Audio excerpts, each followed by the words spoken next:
Hello everyone, very very good evening. कैसे हो? Hope करता हूँ आप सब लोग अच्छे ही होंगे। सो फ्रेंड्स, 17 अप्रैल की स्पेशल क्लास में आप सभी लोगों का बहुत बहुत स्वागत है। आज की क्लास बहुत ही जबरदस्त क्लास होने वाली है, तो पूरी क्लास जरूर देखना।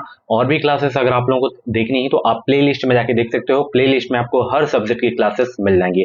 और कल से आपकी जो है टॉपिक वाइज की क्लासेस स्टार्ट हो रही हैं, तो चैनल को आप लोग सब्सक्राइब करके साथ ही बेल आइकन को ऑल पे जरूर से जरूर प्रेस कर लीजिए, ताकि जो भी क्लासेस आए, जो भी अपडेट आए बीएड एंट्रेंस एग्जाम की, उनका नोटिफिकेशन आपको टाइम टाइम से मिलता रहे। अगर आपको कम समय में बेहतरीन तैयारी करनी है, सरकारी सीट लेनी है या प्राइवेट सीट लेनी है, एक सीट अगर आपको कंफर्म करनी है तो ये नोट्स आप लोग ले लो। कम समय में अपनी बेहतरीन तैयारी कर सकते हो। आप मार्केट में जाते हो तो 7 से 8 रुपए से नीचे आपको कोई भी बुक नहीं देखने को मिलती है, और ये आपको ई बुक जो है मात्र 49 रुपए में मिल जाएगी। तो ये व्हाट्सएप नंबर आपको दिख रहा होगा, इस पे आप मैसेज करके नोट्स ले सकते हो। सारे सब्जेक्ट के topic wise MCQ question and her question के आपको जो है सोल्यूशन देखने को मिल जाएंगे, एंड प्रीवियस ईयर के क्वेश्चन भी आपको ओरिजिनल प्रीवियस ईयर के क्वेश्चन आपको इसमें देखने को मिल जाएंगे। तो रामबाण नोट्स है। अगर आपको एक सीट अपनी फिक्स करनी है तो आप जो है इस नोट्स को ले लीजिए, क्योंकि समय बहुत कम बचा हुआ है। और बीएड अगर आपको कम फीस में करनी है तो 50,000 में आप जो है आप बीएड आप कर सकते हो। ये भी फीस आप 3 बार में इंस्टॉलमेंट में दे सकते हो। SC/ST कैंडिडेट का हम स्कॉलरशिप बेस पे प्रवेश ले लेंगे। कौन सी यूनिवर्सिटी से हम बीएड कराते हैं? राम मनोहर लोहिया अवध यूनिवर्सिटी अयोध्या से करवाते हैं। यहाँ पे ईयरली एग्जाम होता है, एक साल में एक बार आना है। एग्जाम टाइम में आपको रहने की बिल्कुल फ्री सुविधा दी जाएगी। तो अधिक जानकारी के लिए आप इस नंबर पे कॉल कर सकते हो। आपको हमसे मिलना है तो प्रयागराज में हमारी ऑफिस है, आप आकर हमसे मिल सकते हो। चलिए, सबसे पहला प्रश्न आज की क्लास का है कि निम्नलिखित में से क्या वैकल्पिक मुद्रा का एक उदाहरण है? बताइए, वैकल्पिक मुद्रा का क्या उदाहरण है इसमें? बताइए कौन सा इसमें। और पेन कॉपी लेके जरूर बैठेंगे, क्योंकि इसमें GK GS current affair plus Hindi and reasoning के क्वेश्चन हैं। ठीक है, बताइए। तो इसमें चेक जो आपका है ये वैकल्पिक मुद्रा का उदाहरण है, ठीक है ना। ऑप्शन यहाँ पे आपका सी वाला बिल्कुल करेक्ट हो जाएगा। निम्नलिखित में से किस पंचवर्षीय योजना में वास्तविक विकास दर लक्षित विकास दर से कम थी? कौन सी है वो? 8वीं, चौथी, 5वीं या 7वीं पंचवर्षीय योजना? बताइए, किस पंचवर्षीय योजना में वास्तविक विकास दर लक्षित विकास दर से कम थी? कल से जो टॉपिक वाइज की क्लास स्टार्ट हो रही है, एक भी क्लास आपसे मिस नहीं होनी चाहिए। बताइए, 27 का जवाब दीजिए। किस पंचवर्षीय योजना में वास्तविक विकास दर लक्षित विकास दर से कम थी? तो चौथी पंचवर्षीय योजना, ठीक है ना। आप लोगों से प्रश्न है जो पहली पंचवर्षीय योजना थी, ज्यादातर जो क्वेश्चन पूछा जाता है पहली, दूसरी, 12वीं और 5वीं, इससे ज्यादा क्वेश्चन पूछा जाता है। पहली पंचवर्षीय योजना का पूछेगा, अवधि पूछेगा 1951 से 56, एंड किस मॉडल पर आधारित थी? हैरो-डोमल मॉडल पर आधारित थी, ठीक है ना। और दूसरी पीसी मोहनलाल मॉडल पर आधारित थी। गरीबी हटाओ को नारा किस पंचवर्षीय योजना में दिया गया था? 5वीं पंचवर्षीय योजना में दिया गया था। और 12वीं का जो है अवधि पूछता है 2012 से 17, इतना याद कर लो, क्वेश्चन बहुत पूछता है। संविधान जो है किस तिथि को पूर्णतः बनकर तैयार हुआ था? ये तो सभी को पता होगा, बचपन से आप स्कूल में लड्डू खाते चले आ रहे हैं। तो संविधान पूर्णतः जो बनकर तैयार हुआ है 26 नवंबर 1949 को, और लागू कब हुआ है? 26 जनवरी 1950 को। तो यहाँ पे सी आपका बिल्कुल करेक्ट हो जाएगा। चलिए, भारत में राजनीतिक शक्ति का प्रमुख स्रोत क्या है? आज की वीडियो का टारगेट है 100 लाइक का। होप करता हूं इस टारगेट को आप जो है कंप्लीट करा देंगे। 100 लाइक बस। भारत में राजनीतिक शक्ति का प्रमुख स्रोत क्या है? फटाफट गोली की रफ्तार से उत्तर देंगे सब लोग। राजनीतिक शक्ति का प्रमुख स्रोत क्या है? तो वो है भारत की जनता। करेक्ट आंसर ऑप्शन ए वाला हो जाएगा। शिक्षा शब्द किससे संबंधित है? बताइए, very very most important question है। शिक्षा शब्द किससे संबंधित है, किस सूची से संबंधित है? बताइए। तो समवर्ती सूची से। करेक्ट आंसर सी हो जाएगा। चलिए, अगला प्रश्न आपकी स्क्रीन पे है। भारत के संविधान के किस अनुच्छेद के अंतर्गत सशस्त्र बलों के मौलिक अधिकार विशेष रूप से प्रतिबंधित हो सकते हैं?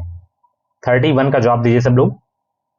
भारत के संविधान के किस अनुच्छेद के अंतर्गत सशस्त्र बलों के मौलिक अधिकार विशेष रूप से प्रतिबंधित हो सकते हैं? तो यहाँ पे अनुच्छेद 33 हो जाएगा। करेक्ट आंसर ऑप्शन डी हो जाएगा। संपत्ति के अधिकार की वर्तमान परिस्थिति क्या है? ये मौलिक अधिकार है या क्या है? बताइए सब लोग। संपत्ति के अधिकार की वर्तमान परिस्थिति क्या है? मौलिक अधिकार ये नहीं है, ठीक है ना। बहुत सारे लोग यहाँ पे जवाब दे रहे हैं सी। मौलिक अधिकार नहीं है, वैधानिक अधिकार है, ठीक है ना। ऑप्शन ए आपका बिल्कुल करेक्ट हो जाएगा। भारत के संविधान के अंतर्गत नीति निर्देशक सिद्धांतों के मुख्य उद्देश्य हैं क्या?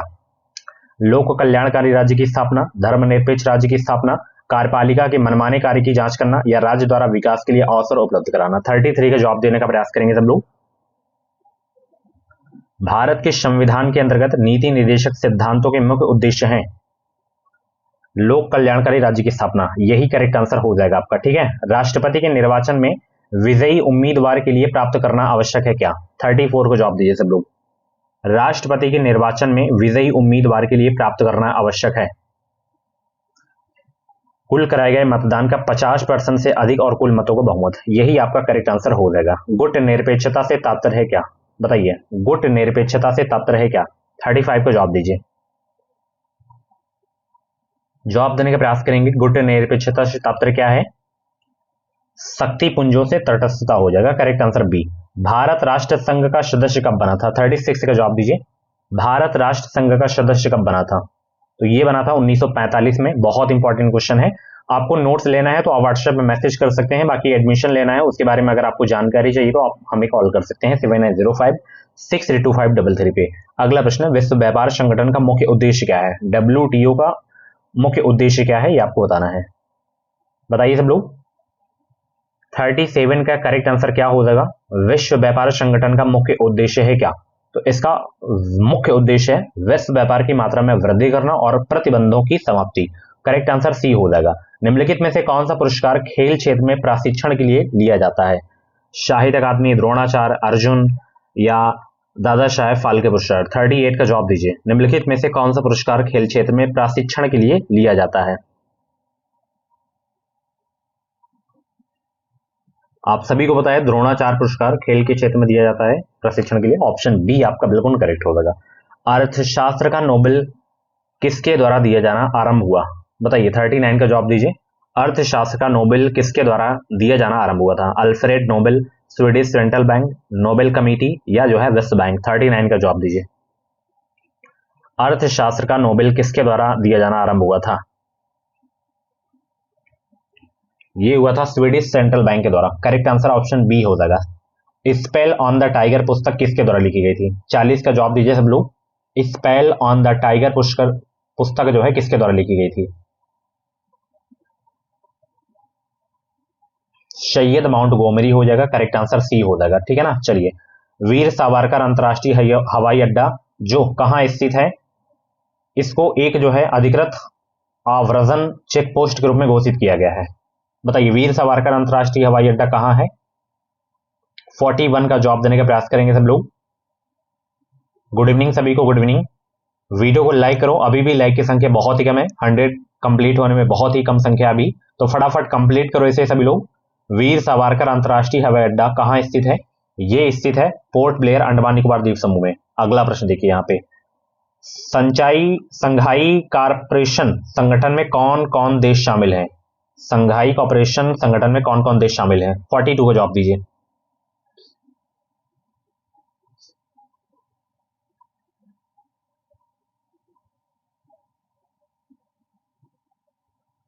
संघाई कॉर्पोरेशन संगठन में कौन कौन देश शामिल हैं? चीन, रूस, Kazakhstan, Uzbekistan, Tajikistan. A option correct हो जाएगा। दूरी मापने की सबसे बड़ी इकाई कौन सी है? बताइए, दूरी मापने की सबसे बड़ी इकाई कौन सी है? 43 का जवाब दीजिए। प्रकाश वर्ष, पारसेक, इनमें से कोई नहीं। खगोलीय इकाई। दूरी मापने की सबसे बड़ी इकाई कौन सी है? पारसेक है। बहुत इंपॉर्टेंट क्वेश्चन है। विटामिन B6 का रासायनिक नाम क्या है? Niacin, साइबोकोबाल्मिन, pyridoxine, riboflavin. 44 का जवाब दीजिए। विटामिन B6 का रासायनिक नाम क्या है?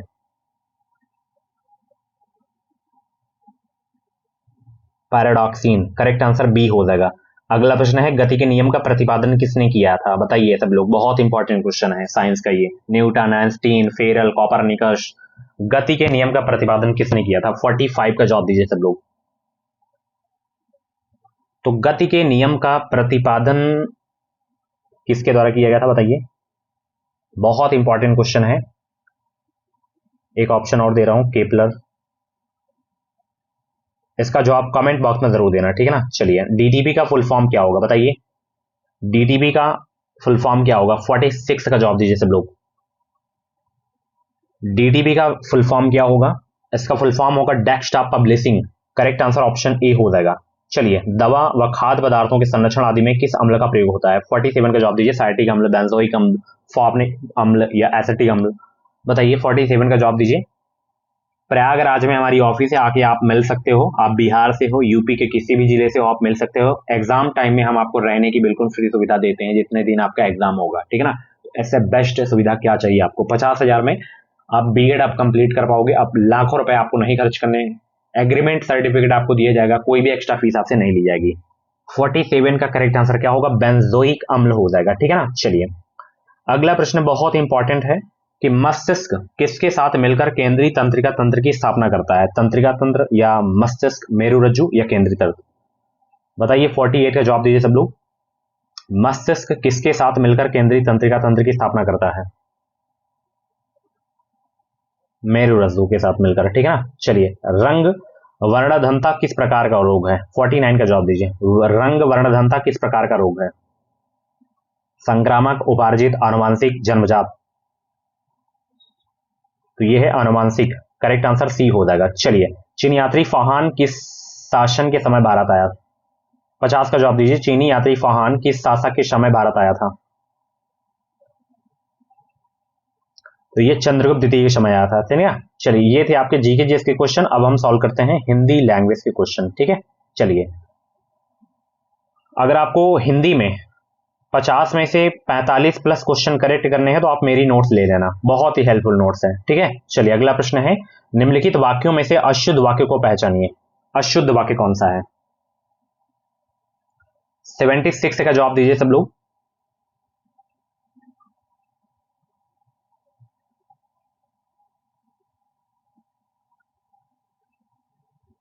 तो यहां पे 76 का करेक्ट आंसर जो होगा आपका, मेरे ऊपर कृपा करें, ये आपका बिल्कुल अशुद्ध वाक्य है, ठीक है ना। चलिए, अगला प्रश्न है, यहां पे देख सकते हो। अच्छा, इसका जो शुद्ध रूप है क्या होगा? मुझ पर कृपा करें, ठीक है। चलिए, निम्नलिखित में से मिश्र वाक्य का चयन कीजिए सब लोग। 77 का जवाब दीजिए। कल से आप लोगों के लिए जो है बेहतरीन क्लासेस आएंगी, तो सब्सक्राइब जरूर कर लीजिए। और भी जो भी आपके फ्रेंड्स हैं, रिलेशन में बीएड करना चाहते हैं, तो उनको आप इस चैनल को जरूर शेयर करें ताकि उनको भी हेल्प मिल सके। निम्नलिखित में से मिश्र वाक्य का चयन कीजिए। तो जो विद्यार्थी परिश्रमी है वह अवश्य सफल होगा, यही आपका मिश्र वाक्य है। निम्नलिखित में से कौन सा उपसर्ग रहित शब्द है? बताइए, 78 का जवाब दीजिए। संयोग, अत्यधिक, विदेश, सुरेश, उपसर्ग रहित शब्द कौन सा है?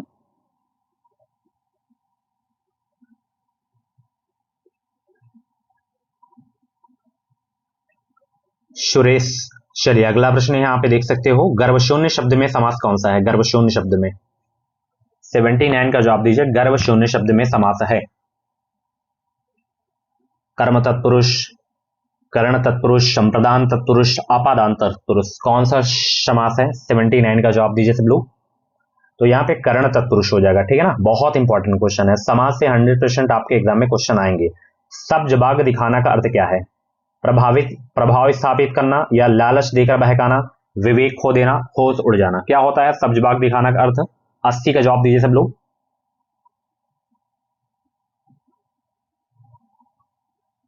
तो सब्ज बाग दिखाना का जो अर्थ होता है, लालच देकर बहकाना होता है, ठीक है ना। चलिए, निम्नलिखित में से कौन सा संधि विच्छेद सही है? इसमें कौन सा संधि विच्छेद सही है? बताइए, 81 का जवाब दीजिए।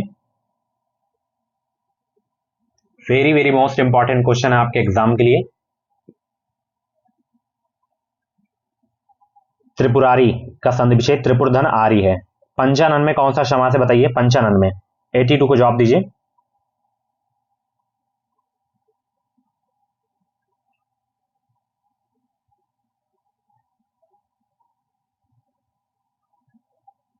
बहुव्रीहि समास है पंचानन में, ठीक है ना। 3-13 करना का अर्थ क्या होता है? पृथकता की बात करना, जैसे हो तैसा, गुस्सा करना, पूरी तरह फट जाना। 3-13 करना का अर्थ है क्या?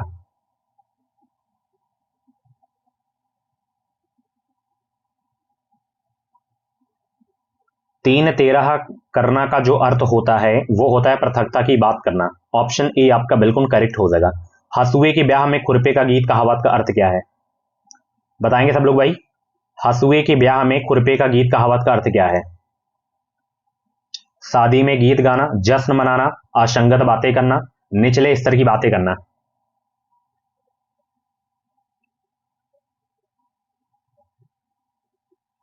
असंगत बातें करना। हसुए के ब्याह में खुरपे का गीत कहावत का अर्थ होता है असंगत बातें करना। देवदर्पण का छंद विच्छेद क्या होगा बताइए? देवधन अर्पण, देवी धन अर्पण, देव धनपण, दे धन अर्पण। देवदर्पण का छंद विच्छेद है क्या? देवी धन अर्पण होता है, ठीक है ना। चलिए, पुस्तकी शब्द में प्रत्यय कौन सा है? पुस्तकी में 86 का जवाब दीजिए सब लोग। Very very most important question आपके एग्जाम के लिए। पुस्तकी में प्रत्यय बताना है। तो यहां पे ई प्रत्यय हो जाएगा। ओके, चलिए, यहां पे स्वतंत्रता में आपको बताना है संज्ञा कौन सी है। स्वतंत्रता में जातिवाचक संज्ञा, भाववाचक संज्ञा, गुणवाचक, या इनमें से कोई नहीं।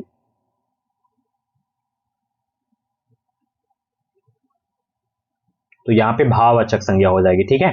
मुझे किस प्रकार का सर्वनाम है? मुझे 88 का जवाब दीजिए। मुझे किस प्रकार का सर्वनाम है? उत्तम पुरुष, मध्यम पुरुष, अन्य पुरुष, या इनमें से कोई नहीं। मुझे किस प्रकार का सर्वनाम है? ये उत्तम पुरुष हो जाएगा, ठीक है। चलिए, विशेषण शब्द जिस संज्ञा या सर्वनाम की विशेषता बताते हैं उसे कहते हैं क्या? 89 का जवाब दीजिए। विशेषण शब्द जिस संज्ञा या सर्वनाम की विशेषता बताते हैं उसे कहते हैं क्या? क्रिया विशेषण, विशेष, या जो है प्राविशेषण या उपमान। विशेष कहते हैं उसे, ठीक है। चलिए, मूल अकर्मक धातुओं के साथ प्रत्यय जोड़कर बनाई गई क्रिया धातुएं क्या कहलाती हैं? संयुक्त धातु, द्विकर्मक धातु, साधित सकर्मक धातु, समस्त धातु। बताइए सभी लोग, 90 का जवाब दीजिए। तो यहां पे साधित सकर्मक धातु हो जाएगी, ठीक है। चलिए, प्रेम वाटिका किसकी काव्य कृति है? स्टार लगा के नोट कर लेना, बहुत इंपॉर्टेंट क्वेश्चन है। प्रेम वाटिका किसकी काव्य कृति है? रसखान, नरहरिदास, आलम, भारतेंदु हरिश्चंद्र। तो प्रेम वाटिका है रसखान जी की, ऑप्शन ए करेक्ट हो जाएगा। निम्नलिखित में से कौन सा शब्द आली शब्द का अनेकार्थी नहीं है? सखी, भ्रमर, रूपसी, बिच्छू। रूपसी नहीं इसमें। ये ता, था, दा, सा आदि का उच्चारण स्थान किससे होगा? देखिए, ये क्वेश्चन आपके एग्जाम में उच्चारण स्थान से जरूर आएगा। का वर्ग का उच्चारण किससे होता है? चा का उच्चारण स्थान किससे होता है? टा वर्ग का किससे होता है? ता वर्ग का किससे होता है? पा वर्ग का किससे होता है? और ये तीनों सा को याद रखना, बहुत पूछा जाता है। इसका होगा दंत से, इसका होगा तालु से, इसका होगा मूर्धन से। तो ता वर्ग का जो उच्चारण होता है वो होता है किससे? दंत से होता है, ठीक है। चलिए, अगला प्रश्न है, निम्नलिखित में से कौन सा शब्द पुल्लिंग रूप में प्रयुक्त नहीं होता है? बताइए। 94 को जवाब दीजिए सब लोग। नदी, ठीक है। सप्तऋषि में संधि बताना है, कौन सी संधि है? दीर्घ, यण, व्यंजन, गुण।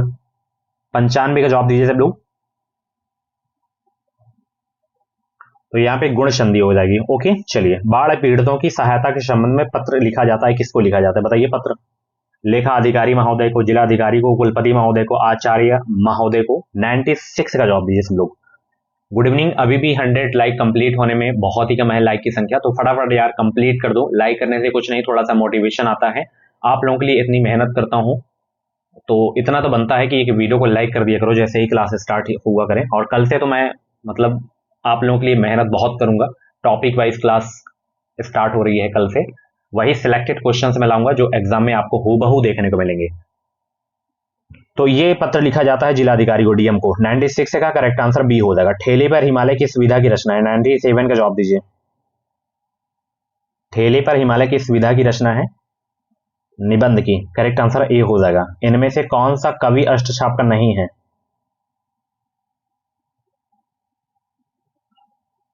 रैदास जी नहीं इसमें। किस वाक्य में अपादान कारक है? हिमालय से गंगा निकलती है, इस वाक्य में अपादान कारक है ना। निम्नलिखित में से अशुद्ध वर्तनी कौन सी है? बताइए। आंगन, 25, मुश्किल, ईर्षा। ईर्षा सही है, मुश्किल सही है, 25 सही है, आंगन बस थोड़ा सा ये शुद्ध हो गया, ठीक है ना। तो ये अशुद्ध वर्तनी था। 100 का करेक्ट आंसर ए हो जाएगा। चलिए, रीजनिंग के क्वेश्चन स्टार्ट हो गए भाई, इसे आप सार्थक क्रम में दर्शाइए। इसका सार्थक क्रम क्या होगा? जवाब दीजिए सब लोग। गुड इवनिंग सभी को। और डेली क्लासेस का टाइमिंग आप सभी को पता है ना, मॉर्निंग में 9:30 बजे, दोपहर में 2:30 बजे, शाम को 6:45 पे। ये टाइम नोट कर लीजिए, डेली आपको क्लासेस देखना है। सबसे पहले इसमें आएगा भाई जंगल, है ना। अब जंगल आपको पता चल गया, तो 3 देखिए किसमें है, किसी में इनमें नहीं दिख रहा है भाई, इसमें तो सॉरी जंगल, यहाँ पे कुछ प्रिंटिंग मिस्टेक आई थी, सॉरी यहाँ पे देश आएगा सबसे पहले, तो देश आएगा तो फर्स्ट आ जाएगा, है ना। फर्स्ट फर्स्ट इसमें है, उसके बाद जंगल आ जाएगा तो तीसरा हो जाएगा। उसके बाद यहाँ पे आ जाएगा पेड़, है ना। उसके बाद यहाँ पे लकड़ी, और फिर लकड़ी से क्या बनेगा, फर्नीचर बन जाएगा, है ना। तो यहाँ पे करेक्ट आंसर कौन सा हो जाएगा, यही हो जाएगा, ठीक है ना। सबसे पहले क्या आया, देश आया, उसके बाद जंगल आया, जंगल के बाद क्या आया, पेड़ आया, पेड़ के बाद क्या आया, लकड़ी, लकड़ी के बाद फर्नीचर, तो पहला करेक्ट आंसर हो जाएगा। चलिए अगला प्रश्न यहाँ पे, एक लड़के की ओर इशारा करते हुए वीणा ने कहा, वह मेरे दादा के इकलौते पुत्र का लड़का है, वह लड़का वीणा से किस प्रकार संबंधित है। फटाफट सॉल्व करिए, आंसर सोचने का ज्यादा समय चाहिए तो आप वीडियो को रोक भी सकते हैं। एक लड़के की ओर इशारा करते हुए वीणा ने कहा कि वह मेरे दादा के इकलौते पुत्र का लड़का है। यहाँ पे वीणा हो गई, ठीक है ना, कि वीणा क्या कह रहा है कि वह मेरे दादा के, तो इसके ये पिता हो गए और इसके दादा ऊपर हो गए, दादा के इकलौते पुत्र का, तो इकलौते पुत्र ये हो जाएंगे, इकलौते पुत्र के ये लड़के हैं भाई, वो लड़का, तो वह लड़का वीणा से किस प्रकार संबंधित है, तो इसकी लड़की ये है, इसका लड़का ये हो जाएगा, तो कौन होगा, भाई ही होगा ना। तो यहाँ पे करेक्ट आंसर क्या हो जाएगा, 23 का बी ऑप्शन बिल्कुल करेक्ट हो जाएगा, है ना।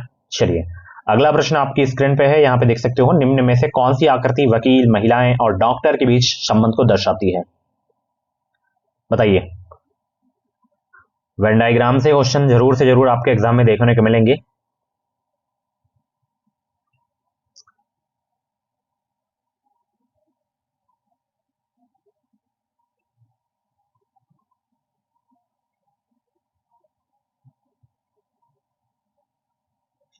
तो यहाँ पे है वकील, महिलाएं, डॉक्टर, तो ये हो गया महिलाओं का, ठीक है ना। और कुछ महिलाएं वकील भी होती हैं, कुछ महिलाएं डॉक्टर भी होती हैं, है ना। तो करेक्ट आंसर कौन सा होगा बताइए, 24 का करेक्ट आंसर हो जाएगा आपका डी वाला, है ना। चलिए अगला प्रश्न है, यहाँ पे निम्न आकृति का अध्ययन करके उस क्षेत्र को ज्ञात करें जो उन छात्रों को दर्शाता है जो कवि और गायक दोनों है किंतु डांसर नहीं है। तो अब इसमें देख लीजिए डांसर वाला कौन सा है, ये डांसर वाला है ना, ये सर्कल में देख लो, ये आपका डांसर वाला है। एक मिनट, थोड़ा सा मैं बेस्ट ही बना दे रहा हूं, ये आपका है डांसर वाला, है ना। अब इसमें देख लेना है कि डांसर में कौन कौन सा है, क्यू है ना, तो क्यू जिसमें भी दिखे आपको कट कर देना है, हालांकि क्यू दिया ही नहीं है, पहले से ही होशियार है। अब इसमें देखना है कि कवि और गायक दोनों हैं बट डांसर नहीं है, तो इसे ऑप्शन के हिसाब से किया करो, अपना मतलब फालतू का समय मत वेस्ट किया करो। सबसे पहले इसमें ऑप्शन को देखो, इसमें पता करना है कि कौन, एक मिनट, कवि और गायक दोनों हैं, तो यहां पे देखना पी, पी को देखो, गायक है ना। अब इसको देख लो, कवि है तो कवि नहीं है, तो ये गलत हो जाएगा, है ना। हमें दोनों चाहिए। अब यहाँ पे टी को देख लो, टी यहाँ पे गायक भी है और यहाँ पे कवि भी है, और यहाँ पे डांसर नहीं है ना, डांसर नहीं है, तो यही आपका करेक्ट आंसर हो जाएगा 27 का। बिल्कुल सरल प्रश्न है। टी जो है कवि और गायक दोनों है, बट यहाँ पे ये डांसर वाले सर्कल के अंतर्गत नहीं आ रहा है ना, तो यही आपका करेक्ट आंसर हो जाएगा। ऐसे ऑप्शन से आप कट करते हुए चला जाना, बिल्कुल सरल प्रश्न होता है, ये फेरी का नंबर होता है। चलिए इसे सॉल्व करिए आप लोग। ये 5 × 3 × 9 बराबर 395 लिखा हुआ है, 9 × 7 × 5 बराबर 764, और 7 × 6 × 4 बराबर क्या होगा। बिल्कुल सरल प्रश्न है, 1 मिनट भी नहीं लगेगा इसे सॉल्व करने में। बस यहाँ पे क्या किया गया है, बीच वाले को उठाकर पहले कर दिया गया है और लास्ट वाले को बीच में, फिर उसको लास्ट में। उसी प्रकार इसमें भी किया गया है ना। उसी प्रकार इसमें कर दीजिए आप लोग, सॉल्व करिए सभी लोग फटाफट।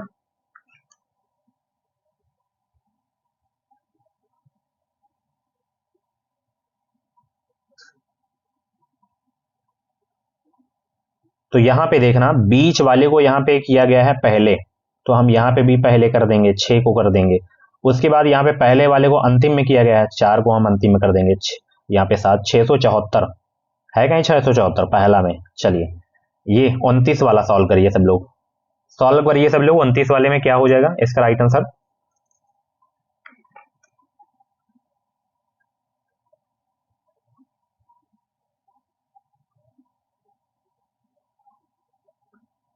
ये 9 स्टार 7 बराबर 32 है, 13 स्टार 7 बराबर 120, ये तो ये इसके बराबर क्या आएगा? यहां पे देखना 32 कैसे आए यह पता करना है। देखिए 9 का स्क्वायर क्या होता है? 81 होता है, और 7 का स्क्वायर क्या होता है? 49 होता है। अब इसको इसमें से माइनस कर दो, 32 आएगा। उसी प्रकार 19 का स्क्वायर कितना होता है? यहाँ पे 19 का स्क्वायर 361 हो जाएगा, है ना। और 11 का सभी को पता है कितना होता है 11 का स्क्वायर, बताइए? 121। बहुत लेट में आप लोग बताते हैं। तो 0 एंड यहाँ पे 4, 240 हो जाएगा, है ना। चलिए, ये कैलेंडर का प्रश्न आ गया है। नितिन को याद है कि निधि का जन्मदिन शुक्रवार से पहले किंतु मंगलवार के बाद है। दीपक को याद है कि निधि का जन्मदिन बुधवार के बाद किंतु शनिवार से पहले है। निधि का जन्मदिन निम्न में से किस दिन है, बताइए? 30 का जवाब दीजिए सब लोग। बहुत ही सरल प्रश्न है, सभी लोग जवाब देने का प्रयास करेंगे। नितिन को याद है कि निधि का जन्मदिन शुक्रवार से पहले है। ये शुक्रवार से पहले मतलब ऐसे शुक्रवार से पहले किंतु मंगलवार के बाद है, और ये मंगलवार के बाद है, इसके बीच में ही है। और दीपक को याद है कि निधि का जन्मदिन जो है बुधवार के बाद, ये बी से बुधवार हो गया, अब मंगल कट, ठीक है ना। बुधवार के बाद किंतु शनिवार से पहले है। ये शुक्रवार था तो ये शनिवार से इससे पहले हो जाएगा। अब यहाँ पे निधि का जन्मदिन निम्न में से किस दिन होगा, बताइए? बताइए सब लोग। यहाँ पे बुध हो गया था, यहाँ पे बृहस्पतिवार हो जाएगा, तो यहाँ पे भी बताया गया था कि शुक्रवार से पहले, तो यही आपका बीच में पड़ा रहा है गुरुवार, तो यही आपका करेक्ट आंसर हो जाएगा गुरुवार, है ना। चलिए, ये इसे सॉल्व करिए, डायरेक्शन वाला प्रश्न आ गया है, फटाफट सॉल्व करिए सब लोग।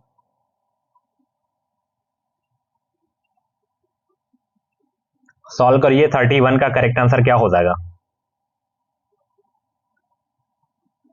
तो इसका करेक्ट आंसर दक्षिण पूर्व आएगा। बहुत ही सरल प्रश्न है, सॉल्व कर लेना, ठीक है ना। तो ये थी आज की जो है क्लास 17 अप्रैल की। कैसी रही क्लास, कमेंट बॉक्स में अपना फीडबैक जरूर देना। बाकी ऐसे ही डेली क्लासेस देखने के लिए आप एजुकेशन डिसाइड यूट्यूब चैनल को अभी के भी सब्सक्राइब कर लो, साथ ही बेल आइकन को ऑल पे जरूर प्रेस कर लो, ताकि जो भी क्लासेस आए, जो भी अपडेट आए, उनकी नोटिफिकेशन आपको टाइम टाइम से मिलता रहे। Thank you so much. और कल से जो आपकी क्लासेस हो रही है टॉपिक वाइज क्लासेस, उनको देखना मत भूलिएगा। Bye bye, take care. Video को लाइक कर देना, 100 लाइक इस वीडियो में कंप्लीट हो जानी चाहिए। आज की क्लास कैसी लगी, फीडबैक जरूर देना।